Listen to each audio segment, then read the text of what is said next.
પહેલા મુદ્દાની. લોકસભાની ચૂંટણી પહેલા વડાપ્રધાન નરેન્દ્ર મોદી ફરી ગુજરાતને ગમરોળશે. પીએમ મોદી આવતીકાલે રાજ્યને 48,000 કરોડ રૂપિયાના વિકાસ કાર્યોની ભેટ આપશે, જેમાં દ્વારકાના સુદર્શન સેતુથી લઈને રાજકોટ એમ્સના આઈપીડી બિલ્ડિંગના લોકાર્પણ કાર્યક્રમોનો પણ સમાવેશ થશે. સૌ પહેલા કાલે પીએમ મોદી દેવભૂમિ દ્વારકા પહોંચશે અને પોતાના ડ્રીમ પ્રોજેક્ટ એટલે કે સમુદ્ર પરથી બેટ દ્વારકા અને ઓખાને જોડતા સુદર્શન બ્રિજનું લોકાર્પણ કરશે. જી હા, દ્વારકા દર્શને આવનારા લોકો પહેલા ફેરી બોટ મારફતે સવારી કરીને જતા, જે હવે બ્રિજ મારફતે વધુ સરળ બનશે.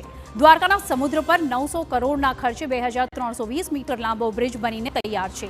તેના પરથી નાના મોટા તમામ વાહનો પસાર થઈ શકશે. તો રાહદારી અને સાયકલ ચાલકો માટે પણ વ્યવસ્થા કરાઈ. તેમજ સિગ્નેચર બ્રિજ પર વ્યૂ પોઈન્ટ સાથે શ્લોકની કોતરણી પણ કરાઈ છે, જેથી હવે બેટ દ્વારકા પ્રવાસનને વધુ વેગ મળશે અને લોકો સરળતાથી અવરજવર કરી શકશે. ટોટલ બ્રિજની લંબાઈ છે 2320 મીટર છે. એપ્રોચ રોડની બંને સાઈડમાં ઓખા અને બેટ દ્વારકા સાઈડમાં 2452 મીટર લંબાઈ થાય છે. આ બ્રિજ અલગ એ પ્રકારે છે કે આના બંને પાયલોન 130 મીટર જેની ઊંચાઈ છે અને બરે કરુ પાયલોન છે, જે દુનિયામાં બીજા નંબરનો કરુ પાયલોન કેબલ સ્ટેટ બ્રિજ છે. અને બસ એ સૌથી પેલું આ અલગ પાડે છે એવું છે બ્રિજનું.